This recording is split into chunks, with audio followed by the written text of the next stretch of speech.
थे महाराज हिरण्याकश्यप, और महाराज हिरण्याकश्यप के छोटे भाई का नाम था हिरण्याक्ष। ये दोनों सगे भाई थे और ये दोनों भाइयों के बीच में एक बहन थी जिसका नाम था होलिका। मेरी माताओं बहनों भाइयों, महाराज हिरण्याकश्यप जो थे, प्रमाण यह मिलता है कि महाराज हिरण्याकश्यप एक मोल निवासी आदिवासी राजा थे, पासी बिरादरी के राजा थे। इनकी बहन जो होलिका थी वो बहुत सुंदर सुशील बड़ी होनहार थी। हुआ ऐसा, जिस समय शुक्राचार्य के आश्रम में गुरुकुल में महाराज हिरण्याकश्यप अपने पुत्र प्रहलाद को शिक्षा अध्ययन करने के लिए भेजा। वहां पर जब प्रहलाद शिक्षा अध्ययन करने के लिए गुरुकुल गया, गुरुकुल में गुरुजी ने प्रहलाद को हरि का नाम जपना सिखा दिया। जब हरि का नाम जपना सिखा दिया और इधर महाराज हिरण्याकश्यप जो थे वो मूल निवासी आदिवासी राजा थे, अपने राज्य में रहने वाली प्रजा को ढोंग आडंबर पाखंडवास से दूर रखते थे, हरि का नाम ना लेते थे और ना अपनी प्रजा को लेने देते थे। मेरी माताओं बहनों भाइयों, पीछे वाली माताएं आगे निकल आओ, आगे बैठ जाओ, आ जाओ सभी लोग आ जाओ। मेरी माताओं बहनों भाइयों, महाराज हिरण्याकश्यप हरि के नाम का बड़ा ही विरोध किया करते थे। अपने राज्य में रहने वाली प्रजा को हरि का नाम नहीं लेने देते थे क्योंकि वो कोई भगवान नहीं थे। अगर राज्य में रहने वाली प्रजा हरि का नाम लेती थी, हरि का जाप करती थी, तो महाराज हिरण्याकश्यप कड़ी सी कड़ी सजा देते थे। लेकिन जब पुत्र प्रहलाद ये गुरुकुल में जब शिक्षा अध्ययन करने गया, वहां पर गुरुजी ने प्रहलाद को हरि का नाम जपना सिखा दिया। बताया कि अगर हरि का नाम लोगे तो जीवन में सुख शांति मिलेगी और नैया पार हो जाएगी। प्रहलाद के समझ में आया, प्रहलाद हरि का नाम जपना प्रारंभ कर देता है। जब गुरुकुल से वापस राजमहल को आया तो मेरी माताओं बहनों भाइयों, प्रहलाद जब हरि का नाम जपने लगता है और इस बात को जब महाराज हिरण्याकश्यप जानते हैं तो महाराज हिरण्याकश्यप अपने पुत्र को बहुत समझाते हैं। जब समझाते हैं पुत्र प्रहलाद नहीं मानता है, हरि का नाम जपता रहता है। महाराज हिरण्याकश्यप ने अपने पुत्र को कड़ी सी कड़ी सजा देने का काम किया। अपने पुत्र को राजमहल से निकाल दिया, कह दिया अगर तुम हरि का नाम जपना बंद नहीं करोगे तो तुम हमारे पुत्र नहीं और मैं तुम्हारा पिता नहीं, निकल जाओ मेरे राज्य से, निकल जाओ मेरे राजमहल से। अपने पुत्र प्रहलाद को निकाल दिया।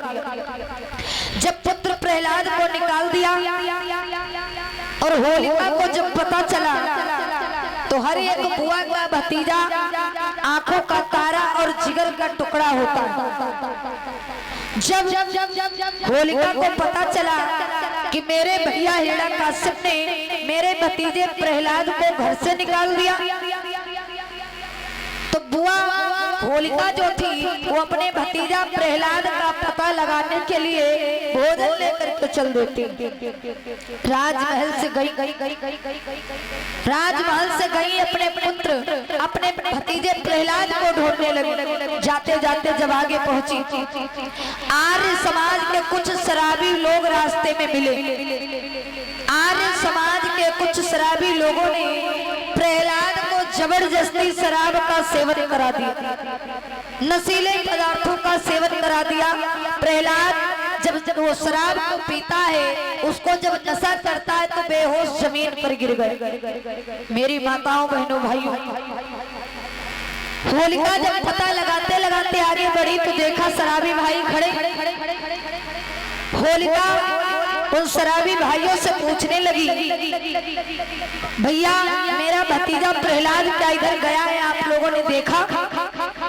वो शराबी लोग कुछ नहीं बोले। होलिका की सुंदरता को देखकर, उसके रूप को देख करके आर्य समाज के शराबी लोगों ने होलिका बहन के साथ में जबरदस्ती किया, उसकी इज्जत को लूट लिया, उसके साथ में बलात्कार किया। रातों रात जब पूरी रात उसके साथ में बलात्कार करते रहे, जबरदस्ती करते रहे, गलत कार्य करते रहे, बहन होलिका जब उस दर्द को बर्दाश्त नहीं कर पाती है तो बेहोश जमीन पर गिर जाती है। उन शराबियों का जब नशा उतरा, उन लोगों ने विचार किया, अगर ये बात महाराज हिरण्यकश्यप को पता चलेगी कि लोग हमारी बहन के साथ में गलत काम किए हैं तो हम लोगों को जिंदा जमीन में गाड़ देंगे महाराज हिरण्यकश्यप। इसलिए अगर अपने आप को बचाना है तो होलिका को जिंदा जलाना पड़ेगा। वो आर्य समाज के लोगों ने बहन होलिका को 4 बजे भुरारी रात जिंदा जला दिया। चोरी से लकड़ी कंडा एकत्रित किए और जिंदा बहन होलिका को 4 बजे भुरारी रात जला देते। उसी जगह से आर्य समाज के लोगों ने ये होली का त्योहार बना करके तैयार कर दिया। अब आप लोग सोच रहे होंगे कि हमारे तो पुरखा मनाते चले आए, हम भी मनाएंगे। मेरी माताओं बहनों भाइयों, आप विचार करिए कि अगर आपके घर में किसी की मृत्यु हो जाए, क्या आप लोग खुशी मनाओगे? बोलो बोलो भैया, लोग नहीं मनाओगे ना?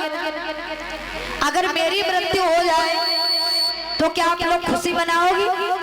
नहीं मनाओगी ना? मेरी माताओं बहनों भाइयों, होलिका भी एक बहन थी, बेटी थी, अपने समाज की थी, देश भारत की थी, जिसके साथ में गलत व्यवहार करके उसको जिंदा रातों रात जलाया गया और होली का त्योहार बना करके तैयार कर दिया गया। आज भी वैसा ही होता है। जितने एक्सीडेंट साल में नहीं होते, उतने एक्सीडेंट एक ही दिन में होली के दिन होते। अस्पताल चले जाओ, देख लीजिएगा, सब जितने भी पेशेंट हैं वो सब एक्सीडेंट के मिलेंगे। थाने चले जाइएगा, तमाम एप्लीकेशन मिलेगी।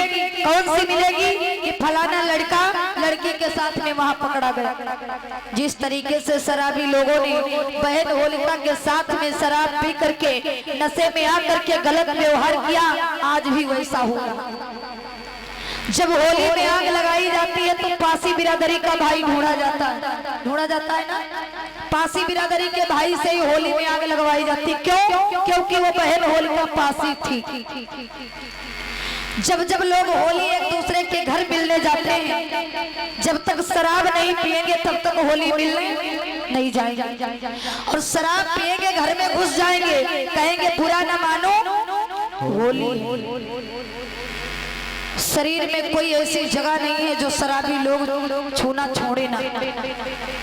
पी लेंगे, घर में घुस जाएंगे, चाहे माँ हो, चाहे बहन हो, चाहे बेटी हो, चाहे भौजाई, चाहे जो हो, सबके साथ में होली शराब पी करके मनाने का काम करते।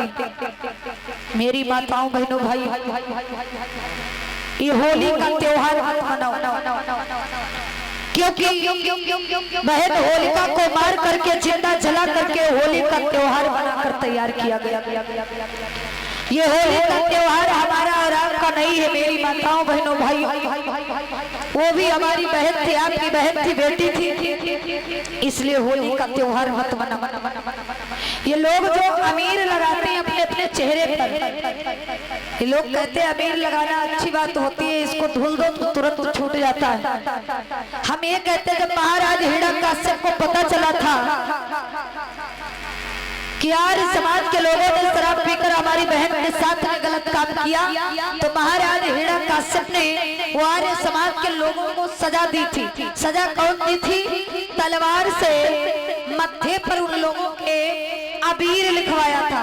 अब तो लोग नाम चेंज कर दिए, अबीर को अमीर कर दिए। ये अमीर नहीं, इसका नाम असली है अबीर। मत्थे पर तलवार से लिखवाया था अबीर। आ मतलब नहीं, बीर मतलब शक्ति, ये कायर है, इनके पास में कोई शक्ति नहीं है। अगर शक्ति होती तो ये लोग बच जाते हमसे, लेकिन इनके पास कोई शक्ति नहीं, इसलिए पकड़ लिए गए हैं। इन लोगों को कड़ी सी कड़ी सजा दे। महाराज हिरण्यकश्यप ने उन शराबी लोगों का कालिक से मुंह काला करवाया था और मत्थे पे अबीर लिखवाया था, कड़ी सी कड़ी सजा दिया था।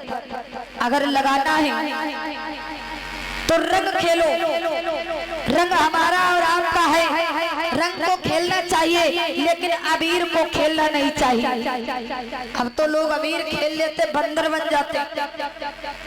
माताओं बहनों भाइयों, अपने इतिहास को जानो, अपने इतिहास को जानो और इस समाज को जगाने का काम करो। जिस दिन हमारा समाज जागरूक हो जाएगा, अपने इतिहास को जान जाएगा, उस दिन होली, दीपावली, सकट पर्व, जितने भी त्योहार हैं, कोई भी त्योहार को हमारा समाज मनाएगा। मेरी माताओं बहनों भाइयों, मनाना है तो पर्व मनाओ। 15 अगस्त, 26 जनवरी, 26 नवंबर, 14 अप्रैल, माघी पूर्णिमा, बुद्ध पूर्णिमा, आषाढ़ी पूर्णिमा, विजयदशमी, तमाम हमारे और आपके पर्व है, पर्व मनाओ, लेकिन त्योहारों को मनाना बंद करो।